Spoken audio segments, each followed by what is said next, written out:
మాట తప్పని వాడు. ఈ కథను రాసిన వారు మైత్రేయి. ఇక కథలోకి వెళ్దాం. పూర్వం టర్కీ దేశంలో అబ్దుల్ హమీద్ అనే వర్తకుడు ఉండేవాడు. ఆయన దగ్గర ఒక అపూర్వమైన అరేబియా జాతి గుర్రం ఉండేది. ఆయనకు ఆ గుర్రం అంటే చాలా ఇష్టం. కానీ వయసు మీరిపోవటం చేత ఆయన దాని మీద స్వారీ చేయలేక దానిని అమ్మేయటానికి నిశ్చయించాడు. దానిని ఆయన 300 దీనారాలకు అమ్మాలని అనుకున్నాడు. కానీ అంత ధర ఇచ్చి కొనేవారు లేకపోయారు. ఒక రోజున అజీజ్ అనే యువకుడు అబ్దుల్ హమీద్ వద్దకు వచ్చి వినయంగా సలాము చేసి, అయ్యా, నేను ఉన్నత కుటుంబంలో పుట్టినవాణ్ణే కానీ చాలా బీదవాణ్ణి. మీ గుర్రం మీద నాకు చాలా మక్కువ. అయితే దాని ధర ఇచ్చుకోలేను. మీరు దయతో ఆ గుర్రాన్ని నాకు ఇచ్చినట్లయితే దూరదేశాలకు పోయి సంపాదన పరుణ్ణి కావాలని అనుకుంటున్నాను.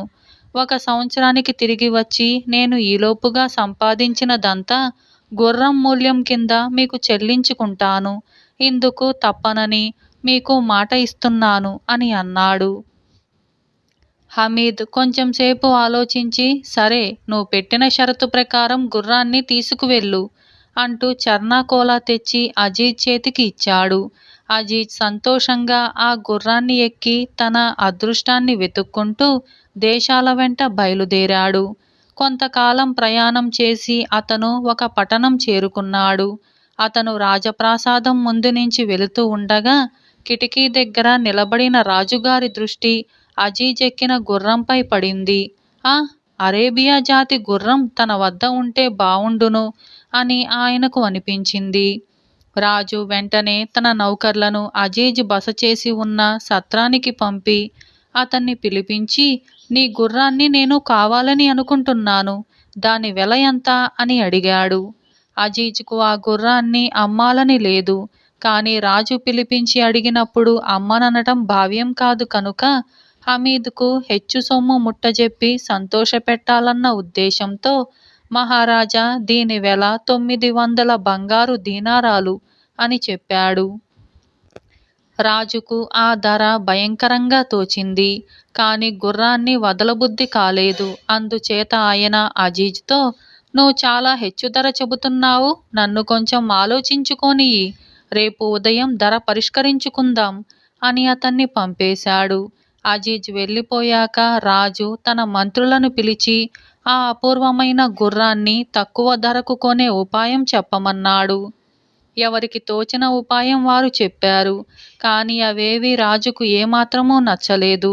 అప్పుడు ముఖ్యమంత్రి, మహారాజా, రేపు ఆ యువకుణ్ణి మన ఉపవనంలో కలుసుకునేటప్పుడు రాజకుమార్తెను దగ్గర ఉంచుకొని ఆమె ద్వారా కూడా బేరం సాగించండి.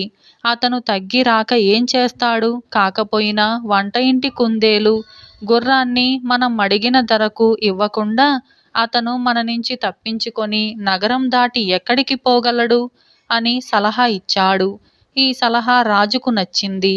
ఆయన మర్నాడు ఉదయం అజీజ్ను తోటలోకి తీసుకురమ్మని తనకన్నా ముందుగా తన కుమార్తెను తోటలోకి పంపాడు. అజీజ్ తన గుర్రం మీద వచ్చేసరికి రాజకుమార్తె తోటలో చలవరాతి బండ మీద ఒంటరిగా కూర్చొని ఉంది. ఆమెకు అజీజ్ చాలా అందంగా కనిపించాడు. ఆ గుర్రం మీద స్వారీ చేయటానికి తన ముసలి తండ్రి కన్నా అతడే యోగ్యుడని ఆమెకు అనిపించింది. ఆమె గుర్రాన్ని చూస్తున్న దానిలాగా అతన్ని సమీపించి, నువ్వు ఈ గుర్రాన్ని చౌకగా అమ్మకపోతే నీ ప్రాణాలకే ప్రమాదముంది. అందుచేత తప్పించుకు పారిపోవటం తప్ప నీకు వేరే మార్గం లేదు. నా దగ్గర ఒక కోటుంది. దాని నిండా అనేక వేల దీనారాలు కుట్టి ఉన్నాయి. మా నాన్న రాగానే దాహంగా ఉందని అడుగు. నేను వెళ్ళి కోటు తొడుక్కొని మంచినీరు తెస్తాను. ఆ తరువాత మనమిద్దరము గుర్రం మీద ఎక్కడికైనా పారిపోదాం అని అన్నది. ఇంతలో రాజు వచ్చాడు. అజీజ్ తనకు దాహమవుతుందని అన్నాడు. రాజకుమార్తె నీరు తెస్తానని చెప్పి లోపలికి వెళ్ళి కోటు ధరించి నీళ్లతో తిరిగి వచ్చింది. అజీజ్ నీరు అందుకోబోతున్నట్టుగా చేతులు చాచి రాజకుమార్తెను పట్టుకొని గుర్రం మీద ఎక్కించి తాను కూడా ఎక్కి మెరుపు వేగంతో మాయమయ్యాడు. రాజు జరిగినది గ్రహించి అతని వెనకగా ఆశ్విక భటులను పంపాడు. కాని వాళ్ళు అజీజును అందుకోలేకపోయారు. అజీజ్ రాజకుమార్తెతో కలిసి అనేక దేశాలు తిరిగాడు. వారికి రోజులు హాయిగా గడిచిపోయాయి. ఇలా సంవత్సరం గడువు పూర్తి కావచ్చింది. రానున్న దాన్ని తలుచుకొని అజీజ్ కుంగిపోసాగాడు. అతని విచారం గమనించి రాజకుమార్తె కారణం అడిగింది. అజీజ్ అబ్దుల్ హమీద్తో తాను చేసుకున్న ఒప్పందం గురించి ఆమెకు చెప్పి, ఈ గుర్రం ద్వారా నేను సంపాదించుకున్నదంతా హమీదుకు ఇచ్చేస్తానని ప్రమాణం చేశాను. ఆయనకివ్వవలసిన దానిలో నీ కోటు నువ్వు కూడా ఉన్నారు. కానీ నిన్ను విడిచి నేను బ్రతకలేను అని గోల పెట్టాడు. రాజకుమారి ఆశ్చర్యంతో, ఇదేమిటి, నువ్వు నన్ను గెలుచుకున్నావు నీ మీది ప్రేమ చేత. నేను నా వాళ్ళందరినీ విడిచిపెట్టి నీ వెంట వచ్చాను. హమీదుకు మన విషయం ఏమీ తెలియదు. కావాలంటే గుర్రం మూల్యం కింద హమీదుకు 1000 దీనారాలు ఇచ్చేయి, సంతోషిస్తాడు అని సలహా ఇచ్చింది. కాని అందుకు అజీజ్ ఒప్పుకోలేదు. తమకు ఎంత కష్టమైనా సరే ఆడిన మాట తప్పనని అతను పట్టుబట్టాడు. ఇలా గడువు లోపల వాళ్ళు హమీద్ ఉన్న చోటికి చేరారు. అజీజ్ హమీద్కు సలాం చేసి, నేను చాలా దూరదేశాలు తిరిగి వచ్చాను. మీరిచ్చిన గుర్రం వల్ల ఈ రాజకుమారిని బంగారు కాసులు కుట్టిన ఈ కోటును సంపాదించాను. గుర్రం మూల్యం కింద వీటిని స్వీకరించండి అని అన్నాడు. ఉదార బుద్ధిగల హమీద్కు అజీజును చూసి ఆదరణ కలిగింది. జాలి కూడా వేసింది. ఆయన చిరునవ్వు నవ్వి, నీ నిజాయితీ మెచ్చదగినది. ఈ కోటు నాకు ఉపయోగపడుతుంది. ఇందులో ఉన్న బంగారం చెరిసగం తీసుకుందాం. గుర్రాన్ని, రాజకుమార్తెను నువ్వే ఉంచుకో అంటూ అజీజ్ను, రాజకుమార్తెను మనసారా దీవించాడు. ఇలా మాట తప్పనివాడు అనే ఈ కథ సమాప్తమైంది. అలాగే మరొక కథ పోయిన ఉంగరం. ఈ కథను రాసిన వారు ఆర్ రఘునాథరావు. ఇక కథలోకి వెళ్దాం. ఒక శబరి రాజు దగ్గర ఇల్లుడు, పులిదొర అనే ఇద్దరు కొలువు చేసేవాళ్ళు. వాళ్ళిద్దరూ మంచి స్నేహితులు, ఇద్దరు నమ్మకమైన వాళ్లే. కానీ రాజుకు ఇల్లుడంటే అభిమానము, పులిదొర అంటే ద్వేషము ఉండేది. ఒకరోజు రాజు ఆ ఇద్దరిని పిలిచి, మీరిద్దరూ సెలవు తీసుకొని ఇళ్లకు పోండి. 3 రోజుల అవతల సంబరం జరుగుతుంది, దానికి రండి. ఇవిగో మీ బహుమానాలు అంటూ పులిదొరకు పెద్ద కందదుంప, ఇల్లుడికి చిన్న రాయి ఇచ్చాడు. ఇద్దరు రాజుకు దన్నాలు పెట్టి ఇళ్లకు బయలుదేరారు. తనకు రాజు పనికిమాలిన రాయి ఇచ్చాడని ఇల్లుడికి లోపల కాస్త గునుపుగా ఉంది. ఈ వెధవరాయిని పని కట్టుకొని ఇంటికి మోసుకుపోవటం కూడా దేనికి, ఇక్కడే ఏ పొదలోనో పారేస్తాను అని అన్నాడు.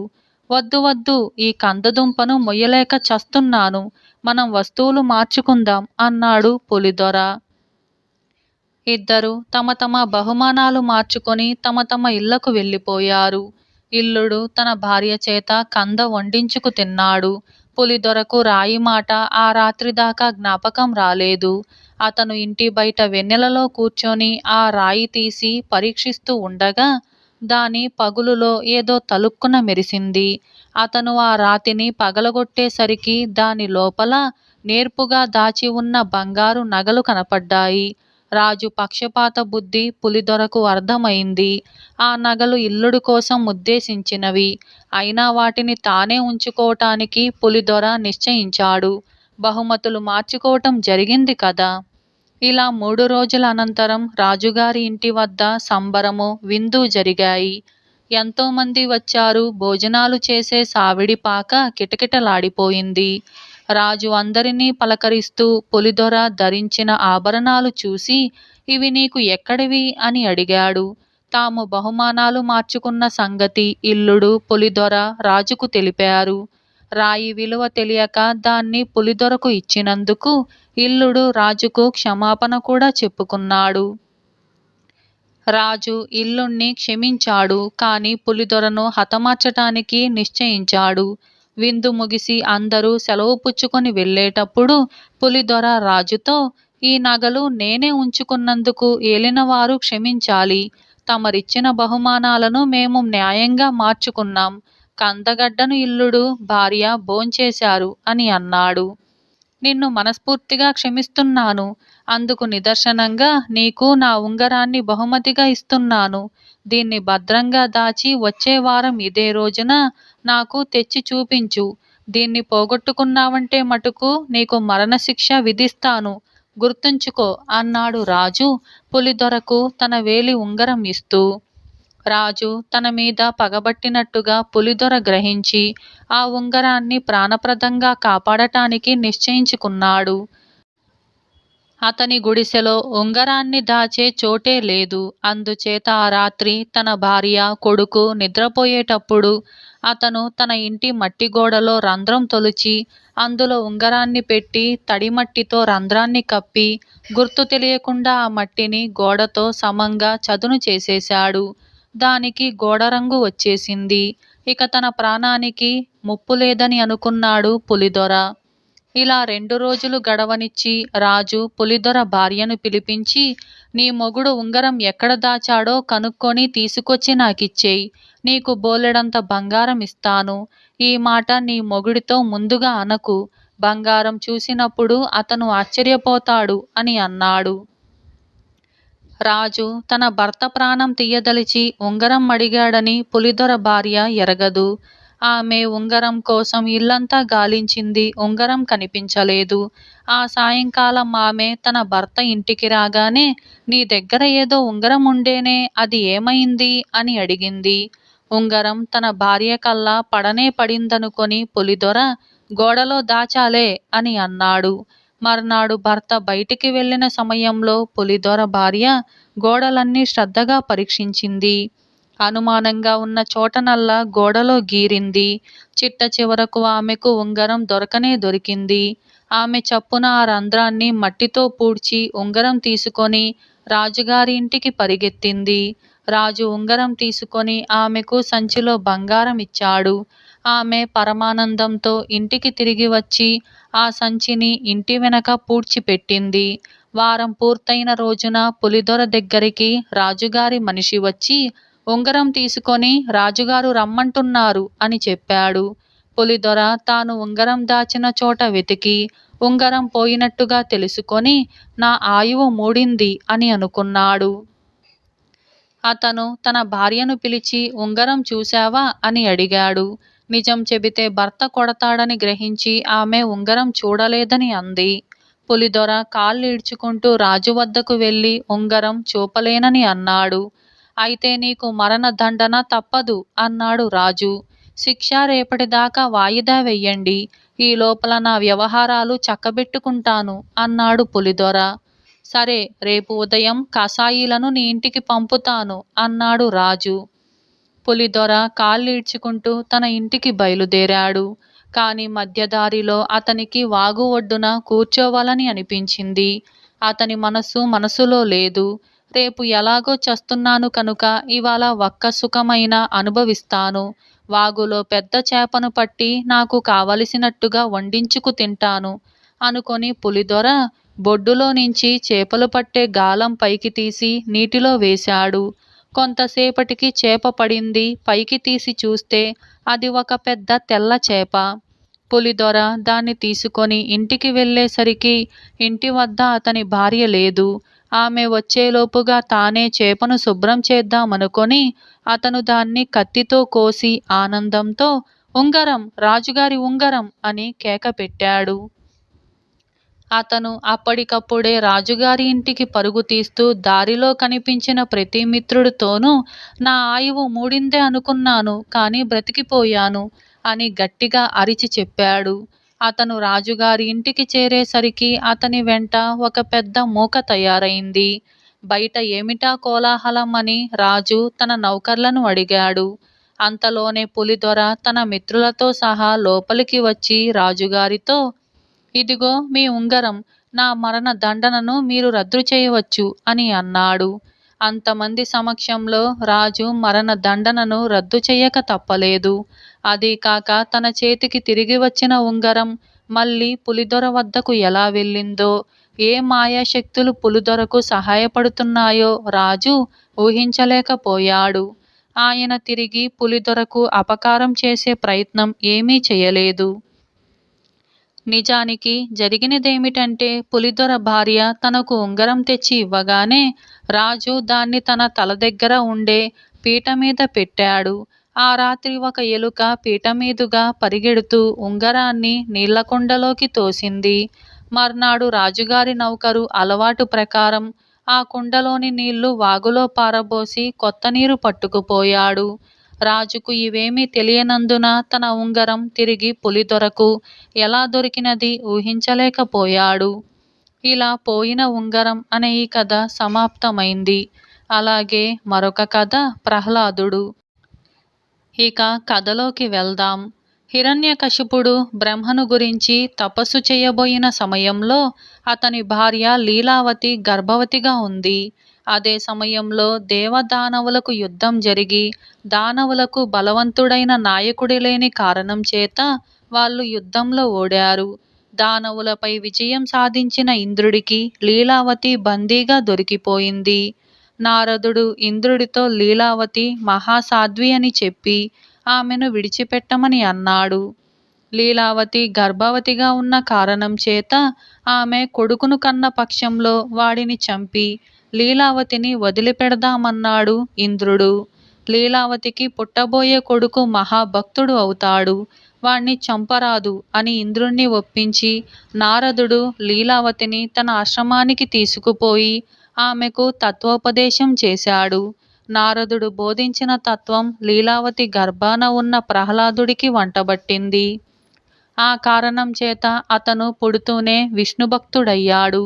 తరువాత హిరణ్యకశిపుడు బ్రహ్మను ప్రత్యక్షం చేసుకొని ఏ పరిస్థితిలోనూ ఎవరి వల్ల తనకు చావు లేకుండా బ్రహ్మ వల్ల వరాలు పొంది తిరిగి వచ్చి తన భార్యను కొడుకును నారదుడి ఆశ్రమం నుంచి తీసుకెళ్లి ప్రహ్లాదుణ్ణి శుక్రాచార్యుడి కొడుకులైన చండామర్కుల వద్ద చదవవేశాడు.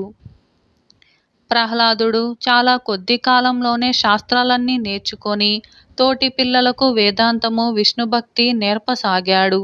చండామర్కులు ఎంత చెప్పినా ప్రహ్లాదుడు వినిపించుకోలేదు. ఒకసారి హిరణ్యకశిపుడు తన కొడుకు చదువు ఎంతవరకు వచ్చినది పరీక్షించగోరి ప్రహ్లాదుణ్ణి రప్పించి తన తొడ మీద కూర్చోబెట్టుకొని ముద్దు చేసి ఏదన్నా పద్యం చదవమని అన్నాడు. వెంటనే ప్రహ్లాదుడు విష్ణు సంకీర్తన చేశాడు. విష్ణువు దేవతలకు దేవుడు, మనకు విరోధి. ఇప్పుడు 3 లోకాలకు నేనే అధిపతిని. అందుచేతను విష్ణువును ఏమాత్రము కీర్తించవలసిన అవసరమే లేదు అని ప్రహ్లాదుడితో చెప్పాడు వాళ్ళ నాన్న. అయినా ప్రహ్లాదుడు తన విష్ణుభక్తిని విడవలేదు. తండ్రి గాని గురువులు గాని అతని బుద్ధి మార్చలేకపోయారు. ప్రహ్లాదుడు తన వంశానికి కలంకమని నిశ్చయించి హిరణ్యకశిపుడు వాణ్ణి చంపటానికి చాలా ప్రయత్నాలు చేశాడు. కొండల మీది నుంచి కిందికి తోయించాడు, పాముల చేత కరిపించాడు, ఏనుగుల చేత తొక్కించాడు, కాని ప్రయోజనం లేకపోయింది. హిరణ్యకశిపుడు నయాన భయాన చేసిన ప్రయత్నాలన్నీ వృధా అయిపోయాయి. ప్రహ్లాదుడు చావలేదు, హరి సంకీర్తన చేయటం మాననూ లేదు. ప్రహ్లాదుడు చూస్తూ ఉండగా ఆ హరి అనేవాణ్ణి చంపి తన గొప్పదనాన్ని నిరూపించుకుందామని హిరణ్యకశిపుడు తన కొడుకును హరి ఎక్కడ ఉంటాడు అని అడిగాడు. అంతటా ఉంటాడు అన్నాడు ప్రహ్లాదుడు. ఈ స్తంభంలో ఉంటాడా అంటూ హిరణ్యకశిపుడు తన గదతో స్తంభాన్ని పగలగొట్టాడు. అందులో నరసింహమూర్తి కనిపించి బ్రహ్మ ఇచ్చిన వరాలకు విఘాతం కలగకుండా హిరణ్యకశిపుణ్ణి చీల్చి చంపాడు. ఇలా ప్రహ్లాదుడు అనే ఈ కథ సమాప్తమైంది. విషపు మిఠాయి. ఈ కథను రాసిన వారు ఎస్విఆర్ సత్యనారాయణమూర్తి. ఇక కథలోకి వెళ్దాం. ఒకనాడు అమరపురి దేశానికి చెందిన 3 భటులకు పొరుగు రాజ్యమైన అశ్వదేశ గూఢాచారి వినయుడు దొరికిపోయాడు. అతన్ని బందీగా రాజధానికి తీసుకుపోతూ అరణ్యంలో ఒక చోట కొద్దిసేపు విశ్రాంతి తీసుకోవాలని అనుకున్నారు భటులు. వాళ్ళు వినయుణ్ణి అక్కడ ఉన్న చెట్టుకు తాళ్లతో కట్టేశారు. వినయుడి వద్ద భటులకు ఒక సంచి దొరికింది. ఆ సంచిలో వాళ్లకు ఒక పొట్లం కనిపించింది. అందులో మిఠాయి ఉండలు ఉన్నాయి. అవి మంచి నేతి వాసనతో వాళ్లకు నోరూరింపచేశాయి. వాటిని భటులు 3 భాగాలుగా చేసుకొని తినేందుకు సిద్ధమయ్యారు. అయితే వాళ్ళల్లో ఒకడు ఏదో అనుమానం కలిగినట్టుగా ముఖం పెట్టి, అందులో ఏదైనా విషం కలిపి ఉండవచ్చు, తినకండి అని హెచ్చరించాడు. భటులు మిఠాయిని తినటమా మానటమా అన్న సందిగ్ధంలో పడ్డారు. వాళ్ళను చూసి వినయుడు నవ్వి, మీకు లేనిపోని అనుమానాలు ఎందుకు, ఒకటి నాకు ఇవ్వండి అని అన్నాడు. ఈ భటుడు మిఠాయి ఉండల్లో ఒకదాన్ని వినయుడి నోటికి అందించాడు. తరువాత అతడికి మంచినీళ్లు కూడా ఇచ్చారు. పావుగంట కాలం గడిచినా వినయుడిలో ఎలాంటి మార్పు లేదు. ఇది గమనించిన భటులు తమ అనుమానానికి స్వస్తి చెప్పి మిఠాయి ఉండలని సంతోషంగా తినేశారు. కొంతసేపు తరువాత భటులు వినయుణ్ణి వెంటబెట్టుకొని బయలుదేరారు. దారిలో ఒకచోట వినయుడు కుప్పలాగా కూలిపోయి గిలగిలా తన్నుకోసాగాడు. భటులు ఎక్కడా లేని ఆశ్చర్యంతో అతడికేసి చూడసాగారు. అప్పుడు వినయుడు వాళ్ళతో, మీరు నన్ను వదిలిపెట్టరని నాకు తెలుసు.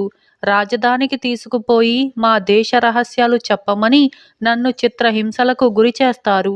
ఇలాంటి ప్రమాదం రావచ్చని నేను ముందే ఊహించి దగ్గర విషం కలిపిన మిఠాయి ఉండలు ఉంచుకున్నాను. ఈ విషం వెంటనే కాక కొంత ఆలస్యంగా పనిచేస్తుంది. అందువల్లనే నా మాటలు నమ్మి మీరు మిఠాయి తిన్నారు అని అన్నాడు. ఇది విని భటులు ముగ్గురు కొయ్యబారిపోయారు. వినయుడికి కాళ్ళు చేతులు కొట్టుకోవటం మరింత ఎక్కువైంది. భటుల్లో ఒకడు మిగతా ఇద్దరితో, ఈ గూఢచారి మనల్ని బాగా మోసగించి ప్రాణాలకే ఎసరు పెట్టాడు. మనం వీడి తర్వాత కదా విషం కలిసిన మిఠాయి తిన్నది. విష ప్రభావం మన మీద పనిచేయటానికి మరికొంత సమయం పట్టవచ్చు. అయినా ఇప్పుడేం చేయటం అన్నాడు బెంబేలు పడిపోతూ. ఈ దుర్మార్గుణ్ణి ఇక్కడే చావనిద్దాం. ఏ అరణ్య జంతువో వీడి శవాన్ని తినేస్తుంది. మనం ప్రాణాలు కాపాడుకోవాలి కనుక ఈ చుట్టుపక్కల ఏదైనా గ్రామం ఉందేమో చూసి అక్కడ వైద్యుడి చేత చికిత్స చేయించుకుందాం అన్నాడు ఇంకొక భటుడు. ఆ వెంటనే భటులు అక్కడి నుంచి పరిగెత్తిపోయారు. వాళ్ళు వెళ్ళిన కొంతసేపటికి వినయుడు నవ్వుకుంటూ లేచి కూర్చున్నాడు. నిజానికి ఆ మిఠాయి ఉండల్లో విషం లేదు. తన పథకం ఇంత బాగా పారినందుకు సంతోషిస్తూ వినయుడు తన దేశ సరిహద్దులకేసి బయలుదేరాడు. ఇలా విషపు మిఠాయి అనే ఈ కథ సమాప్తమైంది. అలాగే మరొక కథ మోసగాళ్ళ గురువు. ఇది అరేబియా జానపద కథ. ఇక కథలోకి వెళ్దాం. ఒకప్పుడు బాగ్దాదు నగరంలో ధనికుడైన వర్తకుడు ఉండేవాడు. ఆయన ప్రపంచమంతా తిరిగి వచ్చాడు. కానీ కొండల మధ్య ఉండే ఒక నగరానికి ఎన్నడూ వెళ్ళలేదు. ఆ నగరం నుంచి వచ్చిన ఒక బాటసారిని ఆయన కలుసుకోవటం తటస్థించింది. ఆ నగరంలో ఏ వస్తువులకు ఎక్కువ గిరాకీ ఉంటుంది అని వర్తకుడు బాటసారిని అడిగాడు. చందనపు చెక్కకు మంచి ధర వస్తుందని బాటసారి చెప్పాడు. సరే అని వర్తకుడు తన వద్ద ఉన్న డబ్బుతో దొరికినంత చందనపు చెక్క కొని దాన్ని తీసుకొని కొండల మధ్య ఉండే నగరానికి బయలుదేరాడు. ఆయన నగరాన్ని చేరవస్తూ ఉండగా ఒక ముసలిది తన గొర్రెలను తోలుకు వస్తూ ఎదురుపడి ఆయన పరదేశీ వర్తకుడని తెలుసుకొని, జాగ్రత్త నాయనా, ఈ నగరంలో వాళ్ళు పచ్చి దొంగలు, పరదేశీయులను మహా మోసగిస్తారు అని హెచ్చరించి తన దారిన తాను వెళ్ళిపోయింది. వర్తకుడు నగర ద్వారం చేరేసరికి పూర్తిగా చీకటి పడింది. ద్వారం మూసేశారు. తెల్లవార్లు బయటనే గడిపి ఆయన మర్నాడు నగర ద్వారం దాటాడో లేదో ఒక మనిషి పలకరించి ప్రశ్నలు వేశాడు. మాది బాగ్దాదు. ఈ నగరంలో చందనపు చెక్కకు మంచి ధర ఉందని విని ఆ సరుకుని అమ్మకానికి తెచ్చాను అని వర్తకుడు చెప్పాడు. ఎవరా చెప్పినవాడు? మాకు చందనం కర్ర వంట చెరుకుగా తప్ప దేనికి పనికిరాదు. వంట చెరుకుకు ఎవరైనా పెద్ద ధర పెడతారా అంటూ కొత్తవాడు తన దారిన తాను వెళ్ళిపోయాడు. ఈ మాట కూడా నిజమో అబద్ధమో వర్తకుడు తేల్చుకోలేకపోయాడు. ఆయన తన సరుకుతో సహా ఒక వంటపూటి ఇంటికి వెళ్ళి అక్కడ బస చేశాడు. తరువాత ఆయన ఆ ఇంటి ఆవరణలోకి రాగా ఒక వింత దృశ్యం కనపడింది. నగర ద్వారం వద్ద ఆయన్ను పలకరించిన వాడు మరొకడు కలిసి ఆరు బయట పొయ్యి పెట్టి మంట చేస్తున్నారు. వారు వంట చెరుకుగా వాడుతున్నవి చందనపు కర్రలే. ఇది చూడగానే వర్తకుడి గుండె జారిపోయింది. ఆ మనిషి చెప్పింది నిజమే. ఈ నగరంలో చందనాన్ని వంట చెరుకుగా వాడతారు. తన సరుకంతా అమ్మినా కొద్దిపాటి వెండి తప్ప రాదు. వర్తకుడు దగ్గరికి వచ్చాక ఆ మనుషులు, మీ సరుకు అమ్ముతారా అని అడిగారు. దానికి ఏమిస్తారు అని వర్తకుడు అడిగారు. అదే బరువు గల సరుకు, మీరు ఏది అడిగినా ఇస్తాం అన్నారు వాళ్ళు. అందుకు సమ్మతించి వర్తకుడు తాను తెచ్చిన చందనం కర్రల కట్టలు వారికిచ్చేశాడు. తరువాత ఆయన నగరం చూడటానికి బయలుదేరాడు.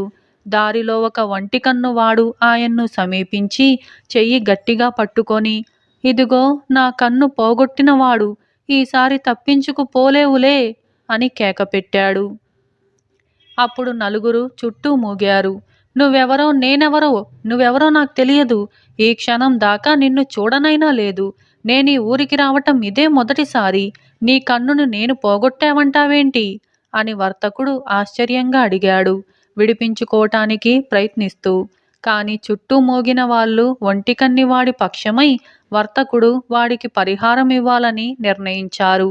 ఆ సంగతి రేపు చూద్దామని చెప్పి వర్తకుడు అప్పటికి తప్పించుకున్నాడు. అయితే ఈ రద్దీలో వర్తకుడి కాలి చెప్పుల్లో ఒకటి తెగిపోయింది. ఆయన దాన్ని ఆ సమీపంలోనే ఉన్న చెప్పులు బాగుచేసేవాడికిచ్చి బాగుచేయమని అన్నాడు. ఏమిస్తారు అని అడిగాడు చెప్పులు బాగుచేసేవాడు. నిన్ను సంతోషపెడితే సరికదా అన్నాడు వర్తకుడు. అందుకు చెప్పులు బాగుచేసేవాడు సమ్మతించాడు. ఒక కాలికి చెప్పు లేకుండా నడవటం కష్టం కనుక వర్తకుడు ఆ సమీపంలోనే ఎవరో జోదమాడుతూ ఉంటే వినోదం చూస్తూ నిలబడ్డాడు. కొద్దిసేపు గడిచాక పక్కన నిలబడిన మనిషి వర్తకుణ్ణి కూడా పందాలు కాయమన్నాడు. వర్తకుడు జూదం ఆడి కొద్దిసేపట్లోనే అక్కడి జోదరులకందరికీ బాకీ పడ్డాడు. ఆయన్ను జూదంలోకి దించిన మనిషి, సముద్రంలో నీరంతా తాగుతావా లేక నీకున్నదంతా మాకు ఇచ్చుకుంటావా, ఏదో ఒకటి నిర్ణయించుకో అని అన్నాడు.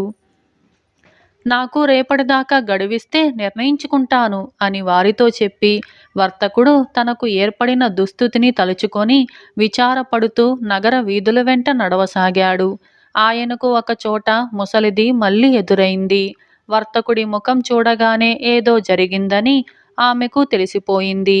ఆయన ఆమెతో తన అనుభవాలన్నీ పోసగుచ్చినట్టుగా చెప్పాడు. అంతా విని అప్పుడామె, చూశావా నాయనా, ఈ నగరపు మనుషులు వట్టి పాపిష్టివాళ్ళు. నేను ముందే చెప్పినా నీవు వారి మోసానికి గురి అయ్యావు. ఈ విషయంలో ఈ నగరంలో చందనపు కట్టకు 10 బంగారు మాడల ధర ఉంది. నీ దగ్గర ఉన్న చందనమంతా అమ్మితే అంతులేని బంగారం రావలసింది. అయిందేదో అయింది. ఇప్పుడైనా నేను చెప్పినట్టుగా చేశావంటే నీకు జరిగిన అన్యాయం కొంతవరకైనా సరికావచ్చు. చీకటి పడే వేళకు నగర ద్వారం వద్దకు వెళ్ళావంటే అక్కడ నిర్జన ప్రదేశంలో ఒక గుడ్డి సాధువు కనిపిస్తాడు. నిజానికి వాడు సాధువు కానే కాదు. వాడు ఈ నగరంలో ఉండే మోసగాళ్ళందరికీ గురువు. చీకటి పడ్డాక మోసగాళ్ళు వచ్చి వాడి దగ్గర సలహాలు పుచ్చుకొని తాము చేసిన మోసాలన్నీ వాడికి చెప్పి వెళతారు. నువ్వు అక్కడికి వెళ్ళి రహస్యంగా వాళ్ళ సంభాషణ ఆలకిస్తే కొంత లాభించవచ్చు అని అన్నది. ఇంకా చీకటి పడక మునిపే వర్తకుడు నగరద్వారం కేసి వెళ్ళాడు. ద్వారం వెలుపల ఒక గుడ్డి సాధువు ముసలిది చెప్పినట్టే ఒక రాతిని ఆనుకొని సమాధిలో ఉన్నట్టుగా కూర్చొని ఉన్నాడు. వర్తకుడు వెళ్ళి ఆ రాతి వెనక దాగాడు. చీకటి పడగానే నగరంలోని మోసగాళ్ళు ఒక్కరొక్కరే భక్తుల్లాగా వచ్చి సాధువు ముందు కూర్చొని తాము చేసిన మోసాలని నివేదించసాగారు. వారిలో వర్తకుణ్ణి మోసగించిన 4 ఉన్నారు. ఒక్కొక్కరు చేసిన మోసమే విన్నాక సాధువు వారి తెలివితేటల్ని విమర్శిస్తూ వచ్చాడు. ఆ విమర్శలన్నీ వర్తకుడు వింటున్నాడు. మోసగాళ్ళలో ఒకడు, స్వామి, ఇవాళ ఒక పరదేశీ వర్తకుడి దగ్గర అతి చౌకగా చందనం కొన్నాను అని అన్నాడు.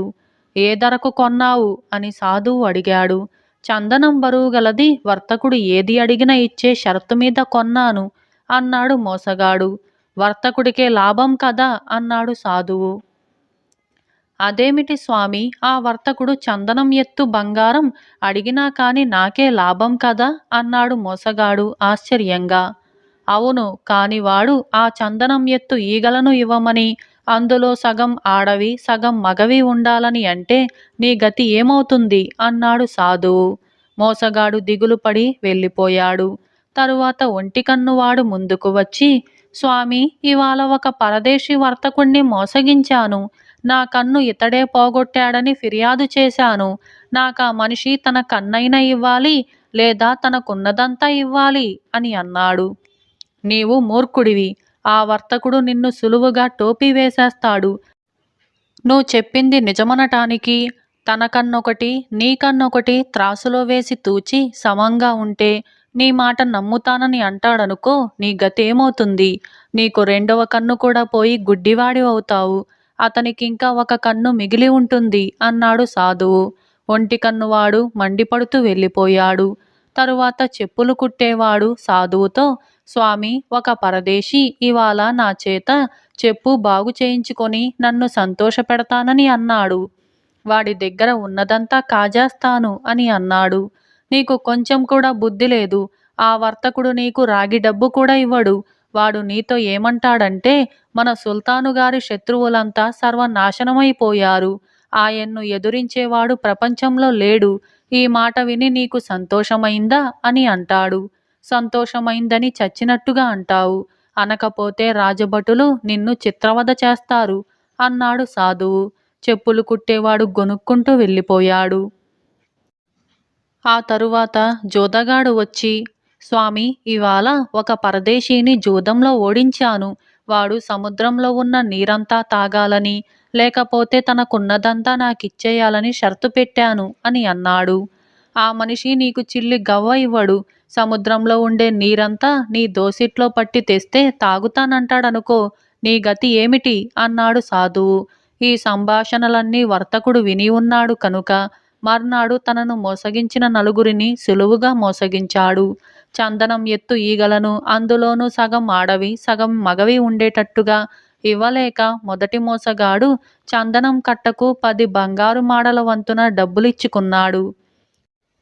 అదేవిధంగా మిగిలిన ముగ్గురితో కూడా, అంటే వాళ్ళు తనకి సమాధానమేమి చెప్పలేక క్షమాపణ చెప్పుకుని తమ దారిన తాము వెళ్ళిపోయారు. వర్తకుడు తనకు రావలసిన డబ్బంతా వసూలు చేసుకొని నగరమంతా వెతికి ఆ ముసలిదాన్ని పట్టుకొని ఆమెకు కొంత బంగారం బహుమానంగా ఇచ్చి ఇక జన్మలో ఆ నగరంలో అడుగుపెట్టకూడదనుకుంటూ బాగ్దాదుకు తిరిగి వెళ్ళిపోయాడు. ఇలా మోసగాళ్ళ గురువు అనే ఈ కథ సమాప్తమైంది. అలాగే మరొక కథ నిజం విలువ. ఈ కథను రాసిన వారు కోలార్ కృష్ణ అయ్యార్. ఇక కథలోకి వెళ్దాం. షిల్లంగేరి గ్రామంలో బంగారయ్య ఇంట్లో రాత్రివేళ ఒక గజదొంగ ప్రవేశించి బంగారయ్యకు అతడి భార్యకు కత్తి చూపించి, మీ ఇంట్లో బంగారు నగలు డబ్బు ఎక్కడ దాచారో చెప్పండి, చెప్పకపోయారో మిమ్మల్ని ప్రాణాలతో వదలను అని అన్నాడు. మా ఇంట్లో ఏమీ లేదు అని మొండిగా నిజం చెప్పటానికి నిరాకరించారు భార్యాభర్తలు. ఇంతలో వాళ్ళ 10 ఏళ్ల కొడుకు దొంగతో, నేను నిజం చెబుతాను, అదిగో ఆ కనపడే కొయ్య పెట్టెలో 20 బంగారు కాసులున్నాయి అంతే అని అన్నాడు. దొంగ ఇల్లంతా వెతికి చూస్తే ఆ 20 బంగారు కాసులు తప్ప మరేమీ దొరకలేదు. వాడు బంగారయ్య కొడుకును, నీ తల్లిదండ్రుల్లాగే నువ్వు ఏమీ లేదని ఎందుకు అబద్ధం చెప్పలేదు, నిజమే ఎందుకు చెప్పావు అని ప్రశ్నించాడు. అందుకు ఆ కుర్రవాడు, మా నాన్నకు అమ్మకు నిజం అబద్ధాల విలువలు తెలియవు, నాకు బాగా తెలుసు, అందుకే నేను నిజం చెప్పాను అని అన్నాడు. అయితే నిజం విలువ ఎంత, అబద్ధం విలువ ఎంత అని దొంగ అడిగాడు. నిజం విలువ మా అమ్మా నాన్నల ప్రాణాలు, అబద్ధం విలువ 20 బంగారు కాసులు. నిజంతో మా అమ్మా నాన్నలను కొనుక్కోగలిగాను, అబద్ధంతో 20 బంగారు కాసులు మాత్రం కొనుక్కోగలిగి ఉండేవాణ్ణే అన్నాడు కుర్రవాడు. దొంగ పిల్లవాడి తెలివికి సంతోషించి ఆ 20 కాసులు ఇచ్చేసి వెళ్ళిపోయాడు. ఇలా నిజం విలువ అనే ఈ కథ సమాప్తమైంది.